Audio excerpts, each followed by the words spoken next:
El fuego se prendió más rápido de lo que esperaba. Las llamas cubrieron su cuerpo en segundos.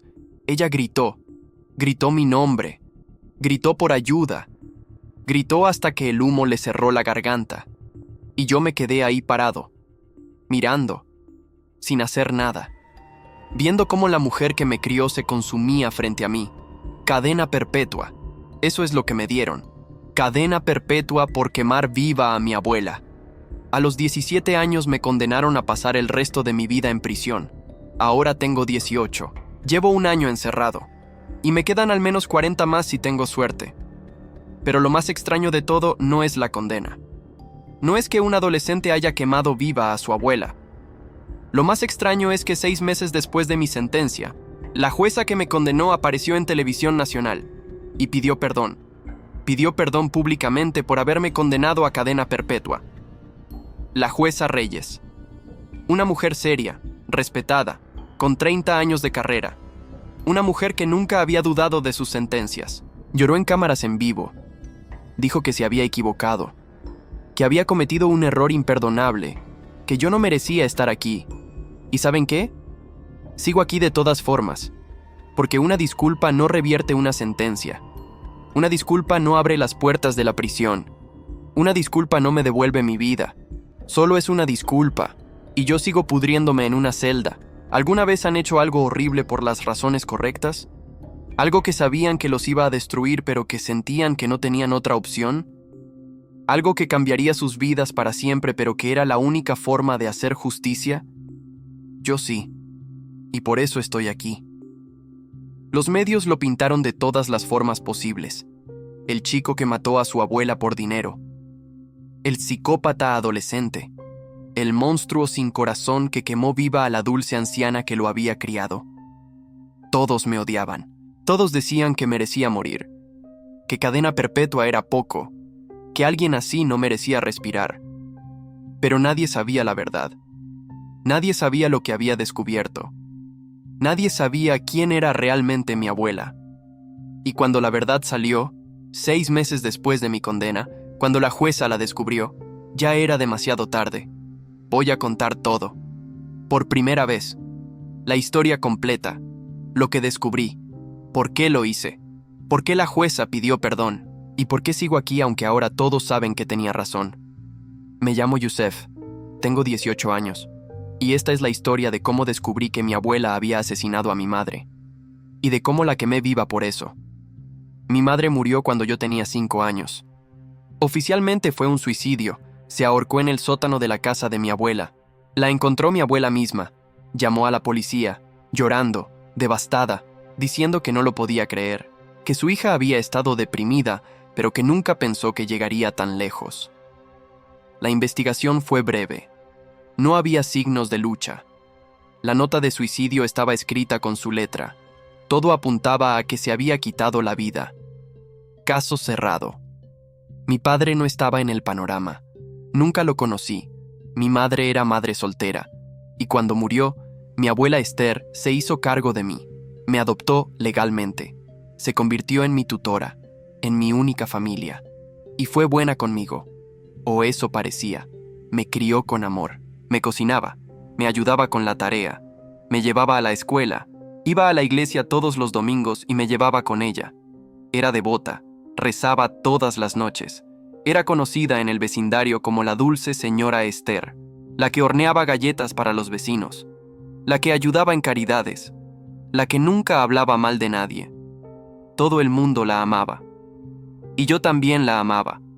Era mi abuela, mi única familia, mi todo. Crecí con historias sobre mi madre. Mi abuela me contaba cosas sobre ella, cómo era de niña, sus sueños, sus esperanzas, y siempre terminaba diciendo lo mismo, que mi madre había sido débil, que no había podido con las presiones de la vida, que había elegido el camino fácil, que había sido egoísta al dejarme. A veces lo decía con tristeza, otras veces con algo que sonaba a desprecio, pero yo era niño, no cuestionaba, solo aceptaba. Cuando cumplí 13, empecé a hacer preguntas sobre mi madre, sobre por qué realmente se mató, sobre si había dejado algo para mí. Cartas, Diarios. Algo. Mi abuela se ponía tensa cada vez que preguntaba. Decía que no había nada, que mi madre no había dejado nada, que era mejor no remover el pasado, que debía honrar su memoria y seguir adelante. Pero algo en mí no estaba satisfecho. Había un vacío, una necesidad de entender, de conectar con la madre que nunca conocí, de saber por qué me dejó. Empecé a buscar por mi cuenta, en la casa de mi abuela, en el ático, en el sótano donde mi madre había muerto, buscando cualquier rastro de ella, cualquier cosa que mi abuela hubiera guardado, pero no encontraba nada. Era como si mi madre nunca hubiera existido, como si mi abuela hubiera borrado cada evidencia de su vida. Eso me parecía extraño, incorrecto. ¿Por qué una madre borraría a su hija así? Los años pasaron. Cumplí 14, 15, 16. Seguía viviendo con mi abuela. Seguía siendo el nieto modelo. Pero algo había cambiado en mí. Empecé a observarla más, a notar cosas, pequeñas inconsistencias en sus historias sobre mi madre, pequeñas contradicciones. Cuando le preguntaba, se molestaba. Decía que mi memoria era mejor que la de ella, que estaba vieja, que se confundía. Pero yo no estaba tan seguro. Mi abuela tenía 72 años, pero su mente estaba perfectamente clara. No se confundía con nada más, solo con las historias sobre mi madre. A los 17, algo cambió. Mi abuela empezó a hablar de rehacer el ático. Decía que había muchas cosas viejas que donar, que necesitaba espacio, que ya era hora de dejar ir el pasado. Me pidió que la ayudara a bajar cajas, que las llevara al centro de donaciones. Yo acepté. Empezamos un sábado por la mañana. Había docenas de cajas, polvorientas, viejas, llenas de cosas que no se habían tocado en años. Mi abuela me decía cuáles llevar, cuáles donar, cuáles tirar. Bajé como 20 cajas ese día. Al final de la tarde, estaba cansado, sucio, listo para terminar. Mi abuela bajó a preparar la cena. Me dijo que bajara las últimas 3 cajas al día siguiente, que descansara. Pero algo me hizo quedarme. Algo me hizo subir una última vez al ático. Y ahí la vi. Una caja pequeña, escondida detrás de otras cajas, en una esquina oscura, con cinta adhesiva cubriendo la tapa, como si alguien hubiera querido sellarla permanentemente. Esa caja no estaba en la lista de mi abuela. No me había dicho que la bajara. No había mencionado su existencia. Y eso me hizo sospechar. La tomé. Bajé a mi cuarto. Esperé a que mi abuela se durmiera. Y entonces la abrí. Y todo cambió. Dentro de la caja había cartas. Docenas de cartas. Escritas por mi madre. Dirigidas a alguien llamado Nadia. Una amiga, supuse. Las cartas databan de 2 años antes de su muerte. Empecé a leerlas. Y con cada carta, el mundo que conocía se desmoronaba. La primera carta era normal. Mi madre hablaba de su día, de mí, de cómo estaba creciendo, de lo difícil que era ser madre soltera, de cómo mi abuela la ayudaba, pero a veces era demasiado controladora. La segunda carta era más oscura.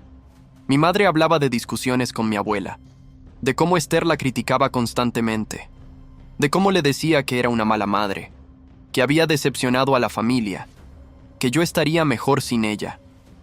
La tercera carta mencionaba algo extraño. Mi madre decía que se sentía enferma constantemente, que había ido al doctor pero no encontraban nada, que mi abuela le preparaba tés especiales para ayudarla, pero que después de tomarlos se sentía peor. Las cartas siguientes mostraban un deterioro. Mi madre cada vez más enferma, perdiendo peso, perdiendo pelo, con náuseas constantes, los doctores desconcertados. Y mi abuela siempre ahí, preparando comidas, preparando tés, insistiendo en que tomara sus remedios caseros. En una carta de 6 meses antes de su muerte, mi madre escribió algo que me heló la sangre. Nadia, creo que mi madre me está envenenando. Sé que suena loco, sé que suena paranoico, pero he estado llevando registro de mis síntomas y siempre empeoran después de comer o beber algo que ella prepara. He empezado a rechazar su comida, a tirar sus tés cuando no mira, y me he estado sintiendo mejor. Pero ella insiste, se molesta cuando no tomo lo que prepara. Dice que soy desagradecida. Tengo miedo. Leí esa línea una y otra vez. Mi abuela envenenando a mi madre. Mi dulce abuela. La mujer que iba a misa todos los domingos. La que horneaba galletas para los vecinos. Había más cartas. Mi madre documentando todo. Fechas. Síntomas. ¿Qué comida o bebida había consumido? Patrones claros de causa y efecto. Había estado construyendo un caso. Recolectando evidencia. Planeando confrontar a mi abuela o ir a la policía. La última carta era de 2 semanas antes de su muerte. Nadia, voy a ir a la policía mañana. Tengo suficiente documentación. Tengo muestras de los test que guarde. Tengo mis registros médicos. Tengo todo. Voy a terminar con esto. Voy a alejar a Yusef de ella. Voy a protegerlo. Si algo me pasa, si no me vuelves a ver, por favor, lleva esta caja a la policía. Por favor, cuida a mi hijo. Por favor, no dejes que ella se salga con la suya. Pero algo le pasó, porque 2 semanas después mi madre apareció colgada en el sótano, y esta caja nunca llegó a la policía, y mi abuela se quedó conmigo. Sentí náuseas, sentí rabia, sentí un dolor tan profundo que no podía respirar.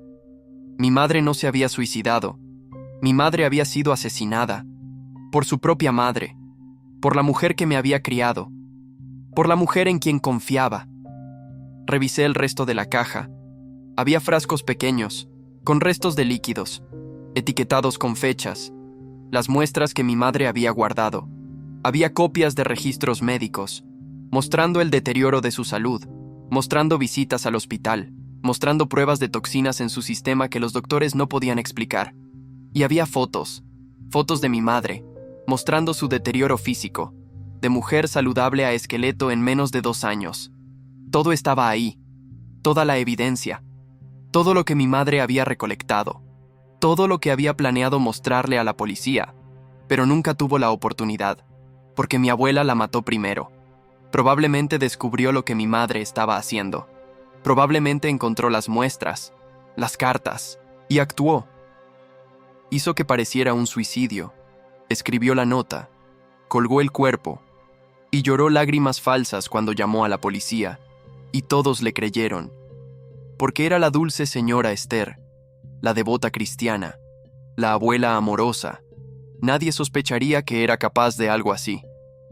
Me quedé en mi cuarto toda la noche, con la caja, con las cartas, con la verdad, procesando, llorando, sintiendo cómo todo lo que sabía sobre mi vida se revelaba como mentira, y decidiendo qué hacer. Podía ir a la policía, mostrarles la evidencia, denunciar a mi abuela. Pero habían pasado 12 años. Las muestras probablemente ya no servían. Los registros médicos eran antiguos. Las cartas podrían ser cuestionadas. Y mi madre había sido cremada. No había cuerpo que exhumar. No había forma de probar el envenenamiento post-mortem. Mi abuela podría decir que mi madre estaba paranoica, que la depresión la había vuelto irracional, que las cartas eran producto de una mente enferma, que ella solo había intentado ayudarla con remedios caseros. Sus abogados destrozarían el caso, y probablemente saldría libre. Y yo seguiría viviendo con ella, sabiendo lo que era, sabiendo lo que había hecho, incapaz de hacer nada. Esa opción me parecía insoportable, así que pensé en la otra opción, la opción que me convertiría en lo que soy ahora, un asesino. Antes de seguir, necesito que hagan algo. Si quieren saber qué pasó después, si quieren entender por qué la jueza pidió perdón, denle like al video. Y suscríbanse si no lo han hecho. Porque lo que viene es el momento en que todo cambió. Es cuando confronté a mi abuela. Y cuando descubrí que todo era peor de lo que imaginaba. Esa mañana bajé a desayunar como siempre. Mi abuela estaba en la cocina, preparando panqueques, sonriendo, preguntándome cómo había dormido, actuando como la abuela perfecta, y yo actué normal también. Sonreí, le dije que bien. Me senté a comer, pero por dentro estaba ardiendo.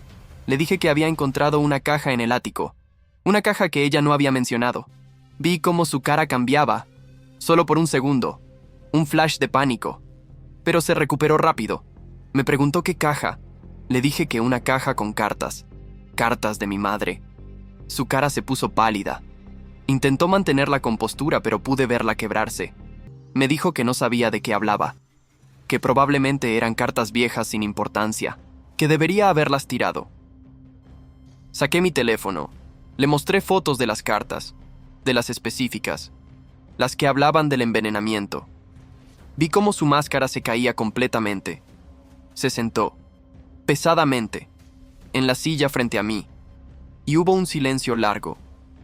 Finalmente habló. Me dijo que yo no entendía, que las cosas eran más complicadas de lo que parecían, que mi madre había sido difícil, que había sido una decepción, que había arruinado su vida teniendo un hijo sin estar casada, que había traído vergüenza a la familia. Le pregunté directamente, ¿la envenenaste? Otro silencio. Luego, para mi shock, asintió. Sí, lo hice. No me esperaba esa confesión. No tan fácil, no tan directa. Le pregunté por qué, y lo que dijo me destruyó. Dijo que mi madre era débil, que no merecía ser madre, que yo merecía algo mejor, que ella podía darme una vida mejor, que mi madre solo iba a arruinarme como se había arruinado a sí misma. Dijo que el envenenamiento había sido lento, que mi madre había sufrido, pero que había sido necesario, que había planeado hacer que pareciera una muerte natural, pero que mi madre había descubierto algo, había encontrado evidencia, había amenazado con ir a la policía, así que tuvo que acelerar las cosas, tuvo que hacerlo parecer un suicidio, y había funcionado. Nadie había sospechado, y ella me había criado bien, me había dado una buena vida, había cumplido su propósito. Lo decía con tanta naturalidad, con tanta frialdad, como si hubiera hecho algo razonable, como si matar a su propia hija fuera justificable. Le pregunté sobre la nota de suicidio. Dijo que la había falsificado, que había practicado la letra de mi madre durante semanas, que había sido fácil. Le pregunté cómo pudo colgar el cuerpo de su propia hija, cómo pudo llamar a la policía llorando, cómo pudo vivir con eso durante 12 años. Dijo que había sido por mi bien, que todo lo que hacía era por mi bien, que yo era lo único que importaba, que mi madre había sido un obstáculo, y que ahora yo lo entendería, que ahora que era mayor, podría ver que ella había hecho lo correcto. Estaba loca, completamente loca, y yo estaba grabando toda la conversación.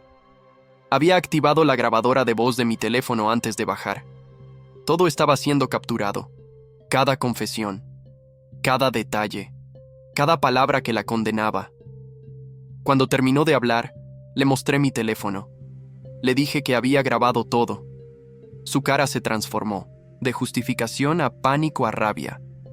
Se levantó, intentó quitarme el teléfono. Forcejeamos. Ella era vieja, pero sorprendentemente fuerte. Gritaba, decía que lo borrara, que destruyera la grabación, que nadie podía saber, que arruinaría todo. Logré empujarla. Ella cayó. Se golpeó la cabeza con la mesa. No fuerte, no lo suficiente para lastimarla gravemente, pero suficiente para aturdirla. Y en ese momento, tomé una decisión. Una decisión que cambiaría mi vida para siempre. No iba a llevar esto a la policía. No iba a confiar en el sistema que había fallado en investigar apropiadamente la muerte de mi madre. No iba a arriesgarme a que mi abuela saliera libre.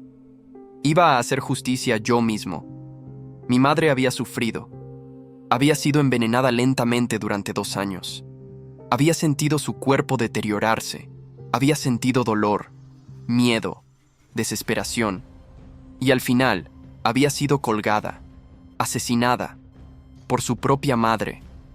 Mi abuela merecía sufrir también. Merecía sentir lo que mi madre sintió. Merecía morir sabiendo que su secreto había sido descubierto. Había gasolina en el garaje. Mi abuela la usaba para la podadora de césped. Fui a buscarla.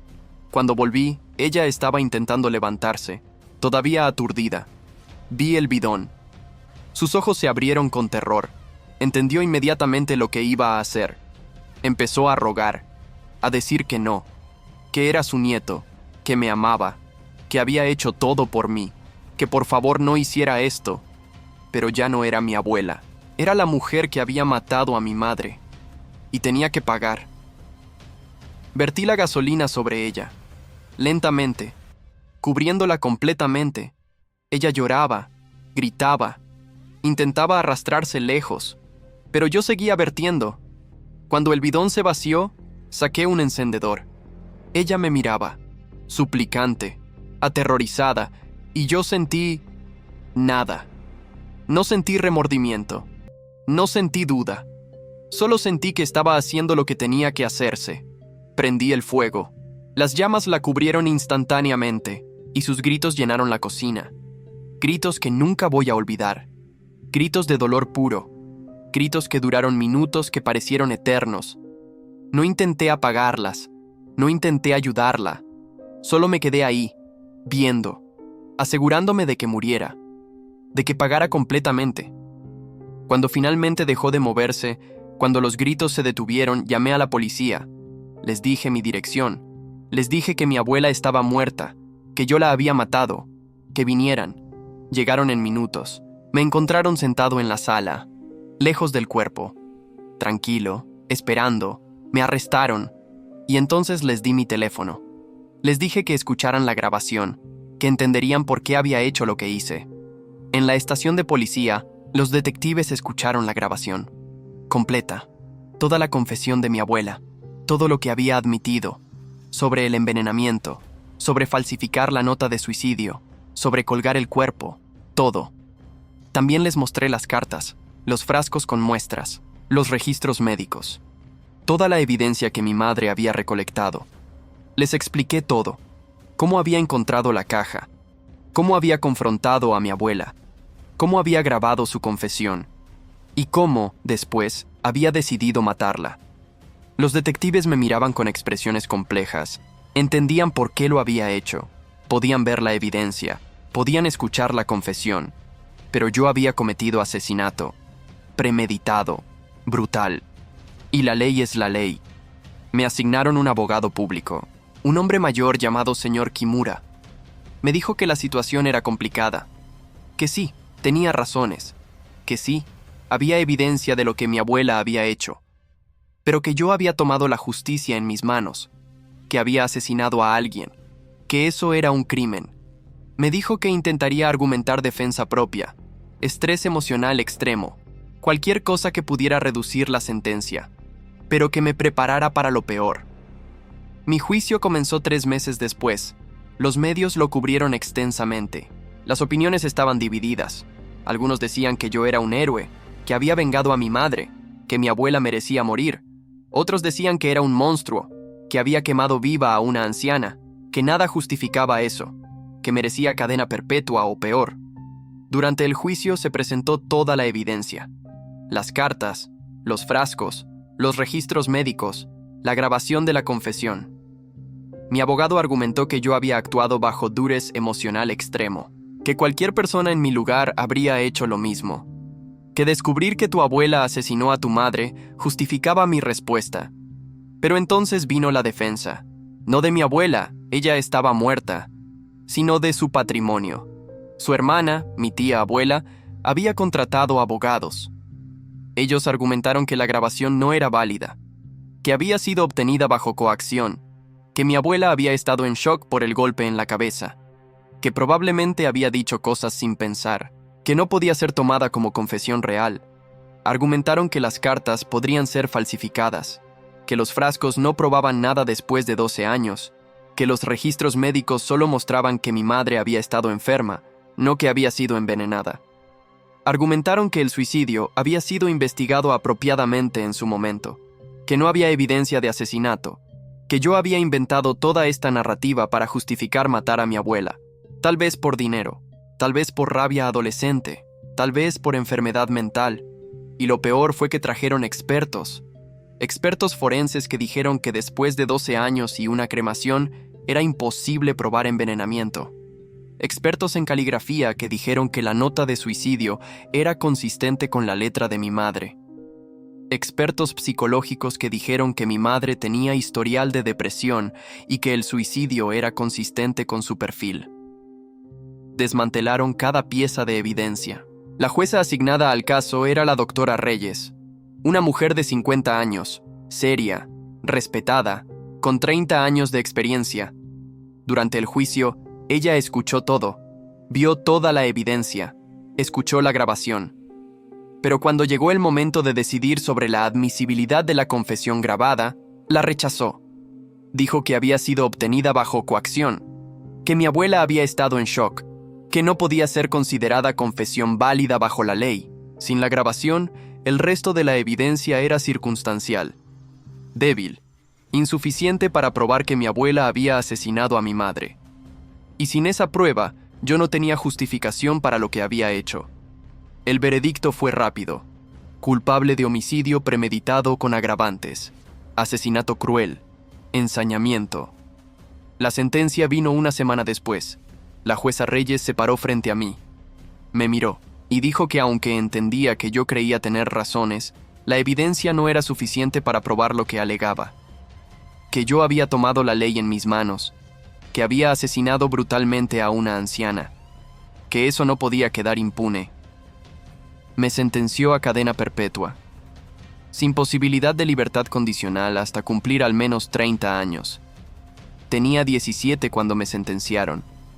Iba a tener 47 cuando pudiera siquiera aplicar para libertad condicional.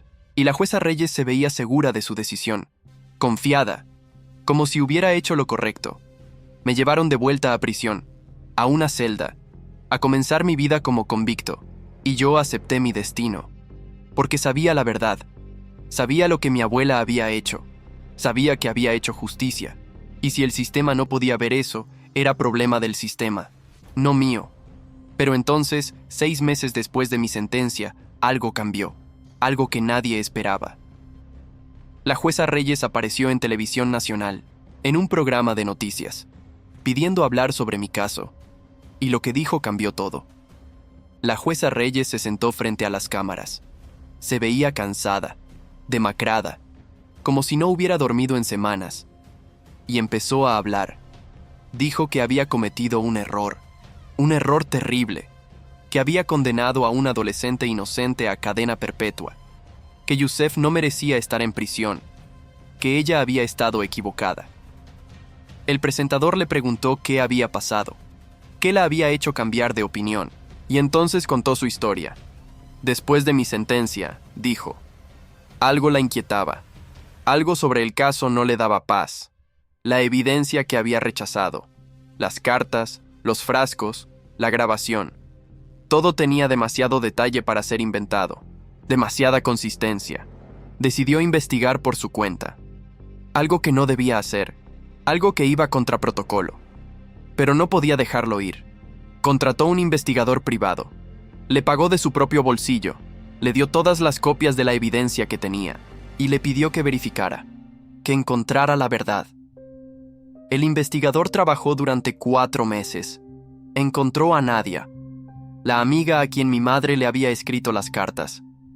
Nadia confirmó que sí había recibido cartas de mi madre, que sí le había hablado sobre sospechas de envenenamiento, que sí le había dicho que iba a ir a la policía, y que cuando mi madre murió, Nadia había querido ir a las autoridades, pero tenía miedo. Era joven, no tenía pruebas, y la policía había cerrado el caso como suicidio. Nadie la habría creído. El investigador también encontró registros médicos que no habían sido presentados en el juicio, consultas con múltiples doctores, pruebas de toxinas en la sangre de mi madre que los doctores no habían podido identificar, síntomas consistentes con envenenamiento por arsénico. Encontró a vecinos que recordaban que mi abuela había comprado raticida con arsénico años atrás, que había mencionado problemas con ratas en el sótano, pero nunca había habido ratas. Encontró registros financieros. Mi abuela había estado en problemas de dinero antes de la muerte de mi madre, pero después había recibido un seguro de vida significativo. Un seguro que mi madre había sacado nombrando a mi abuela como beneficiaria si algo le pasaba. Mi madre tenía motivo para vivir. Mi abuela tenía motivo para matarla. Todo cuadraba. Todo tenía sentido. Y la jueza Reyes se dio cuenta de que había cometido un error terrible. Que yo había tenido razón, que mi abuela sí había asesinado a mi madre, y que yo había hecho justicia. La jueza empezó a llorar en cámaras. Dijo que no podía dormir, que se veía en el espejo y veía a alguien que había condenado a un inocente, Que sí, técnicamente yo había cometido un crimen, pero que había sido justificado, que yo no merecía cadena perpetua. Dijo que había intentado revertir la sentencia, que había presentado toda la nueva evidencia, que había argumentado que merecía un nuevo juicio. Pero el sistema no funciona así. Revertir una sentencia de cadena perpetua es casi imposible. Requiere apelaciones que toman años. Requiere errores procedurales graves. Requiere nueva evidencia que no estaba disponible durante el juicio. Y aunque había nueva evidencia, no era suficiente legalmente para forzar un nuevo juicio inmediato. Los abogados de mi tía abuela peleaban cada paso. Decían que la investigación privada de la jueza era inapropiada, que ella había actuado fuera de su autoridad, que la nueva evidencia era circunstancial también. El sistema me mantenía encerrado. Y la jueza Reyes, impotente para cambiarlo, decidió hacer lo único que podía: hablar públicamente, admitir su error, pedir perdón y presionar para que mi caso fuera revisado. Terminó su entrevista mirando directamente a la cámara.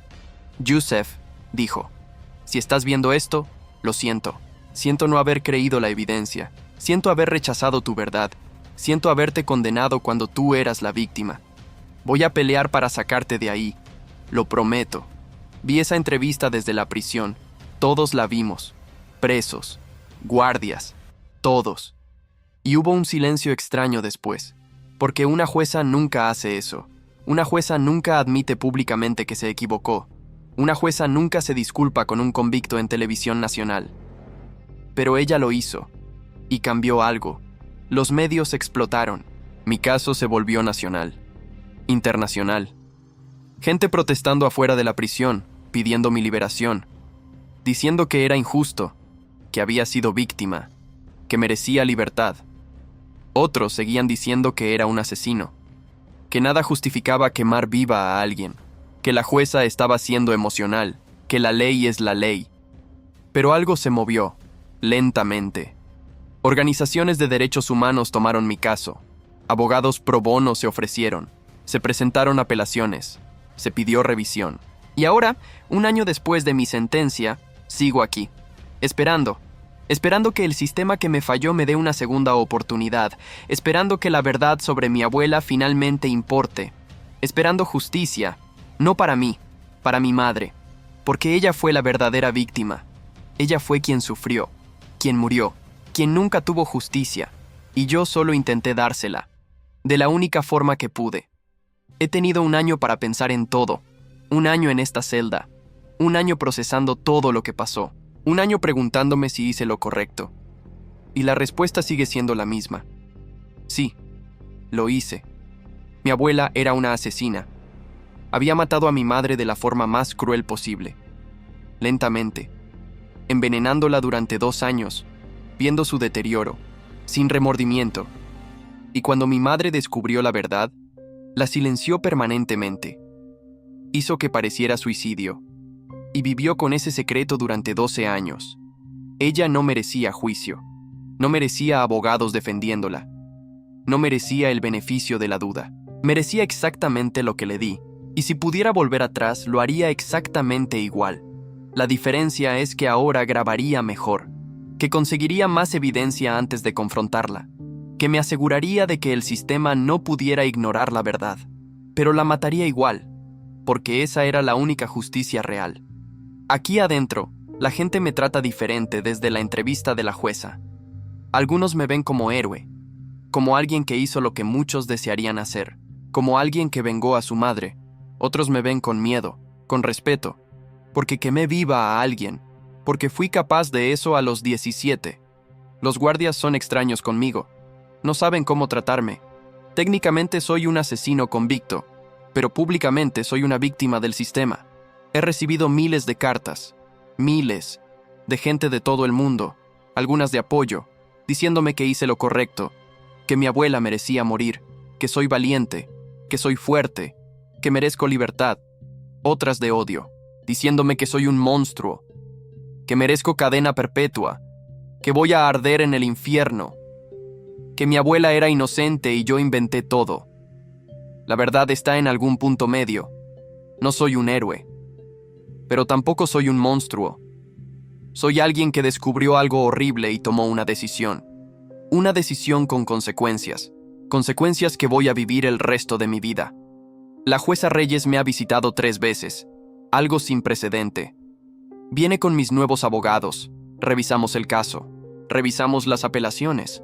Revisamos estrategias. Ella se ve culpable cada vez. Me dice que lo siente, que debió haber investigado más durante el juicio, que debió haber confiado en su instinto. Le digo que no es su culpa, que ella hizo lo que pensó que era correcto bajo la ley, que el sistema está roto, no ella. Pero sé que no me cree. Sé que esto la va a perseguir el resto de su carrera. Y en cierta forma retorcida, me da satisfacción. No porque quiera que sufra, sino porque significa que alguien más entiende. Alguien más ve lo que yo vi. Alguien más reconoce que mi abuela era culpable. Las apelaciones avanzan lentamente, demasiado lentamente. Mis abogados dicen que hay esperanza, que la nueva evidencia es fuerte, que hay precedentes para revertir sentencias cuando sale evidencia de que la víctima era culpable de crímenes previos. Pero también dicen que puede tomar años, 5, 10, quizás más. Tengo 18 ahora, podría tener 28 antes de ver un nuevo juicio, 30 antes de salir libre. Y eso sí tengo suerte. Si todo sale bien, si el sistema finalmente funciona. He pensado mucho en mi madre estos meses, en cómo debió sentirse, sabiendo que su propia madre la estaba envenenando, sintiendo su cuerpo fallar, sintiéndose impotente, y luego al final, cuando descubrió la verdad y decidió actuar, siendo asesinada. Nunca tuvo oportunidad, nunca tuvo justicia, hasta que yo la encontré. Y aunque estoy encerrado, aunque perdí mi vida, al menos ella la tiene ahora. Al menos el mundo sabe que no se suicidó, que fue asesinada, que fue víctima. Eso tiene que valer algo. Los psicólogos aquí me evalúan constantemente. Buscan signos de psicopatía, de falta de remordimiento, de peligro para la sociedad. Pero no encuentran nada de eso. Encuentran a un chico que amaba a su madre, que descubrió una verdad horrible, que tomó una decisión imposible. Me preguntan si tengo pesadillas, si veo a mi abuela en sueños. Y les digo que sí, que la veo quemándose, que escucho sus gritos. Pero no es culpa lo que siento, es confirmación. Confirmación de que pagó, de que sufrió, de que tuvo un segundo de entender lo que mi madre sintió. Me preguntan si me arrepiento, y mi respuesta confunde. No me arrepiento de matarla. Me arrepiento de no haberlo hecho mejor, de no haber conseguido que el sistema reconociera su culpa primero, de no haber protegido mi evidencia mejor, de no haber pensado en las consecuencias para mí. Pero matarla, eso no, eso nunca. Ahora quiero hablar directamente a diferentes personas. Primero, a otros que han descubierto verdades horribles sobre su familia. Sé lo que se siente, sé cómo el mundo se derrumba. Como todo lo que creías saber se revela como mentira. Es devastador, pero también es liberador, porque ahora sabes, y con ese conocimiento viene poder. Poder para decidir qué hacer. No les digo que hagan lo que hice, pero les digo que confíen en su verdad, que no dejen que otros la cuestionen, que busquen justicia de la forma que puedan. Segundo, al sistema judicial. Necesita cambiar. Necesita creer a las víctimas, necesita investigar más profundamente, necesita reconocer que a veces la evidencia no es perfecta, pero la verdad sigue siendo verdad. Mi caso no debería haber llegado tan lejos. La muerte de mi madre debería haber sido investigada mejor. Las cartas que encontré deberían haber sido tomadas en serio. Mi abuela debería haber sido arrestada, no yo. Tercero, a la jueza Reyes. Gracias. Gracias por tener el valor de admitir su error. Gracias por investigar. Gracias por pelear por mí. Sé que no puede deshacer lo que pasó. Sé que no puede sacarme de aquí inmediatamente. Pero lo que hizo importa. Me dio esperanza. Me dio validación. Me dio la confirmación de que no estoy loco. De que tenía razón. Y finalmente, a mi madre. Donde sea que estés, espero que sepas que te vengué. Que el monstruo que te mató pagó, que tu verdad finalmente salió, que el mundo sabe lo que te pasó. No es suficiente. Nunca será suficiente. Pero es todo lo que pude darte. Y espero que sea suficiente para que descanses en paz. Gracias por llegar hasta el final de esta historia. Sé que fue larga, sé que fue difícil, pero necesitaba contarla completa. Si esta historia los impactó, denle like al video y suscríbanse si no lo han hecho, porque este canal cuenta historias reales. Historias difíciles, historias que el sistema quiere ignorar. Si tienen su propia historia, déjenla en los comentarios. No están solos. Hay una comunidad aquí que entiende. Todos los días subimos historias nuevas. Historias que los van a dejar pensando. Así que si esto les resonó, van a encontrar mucho más. Perdón por lo largo del video. Pero estas historias necesitan ser contadas completas. Sin editar. Sin suavizar. La verdad cruda. Me quedan años aquí. Quizás décadas. Pero voy a seguir peleando. Voy a seguir contando mi historia. Voy a seguir presionando para que el sistema reconozca su error. Y eventualmente voy a salir. Y cuando salga, voy a dedicar mi vida a ayudar a otros como yo. A otros que el sistema ha fallado. A otros cuya verdad ha sido ignorada. A otros que tomaron decisiones imposibles y están pagando por ellas. Eso es todo. Esa es mi historia. ¿Por qué quemé viva a mi abuela? ¿Por qué tengo cadena perpetua? ¿Y por qué la jueza que me condenó pidió perdón en televisión? Gracias por escuchar. Gracias por no juzgarme antes de conocer la historia completa. Y gracias por ser parte de esta comunidad. Hasta la próxima historia. Cuídense.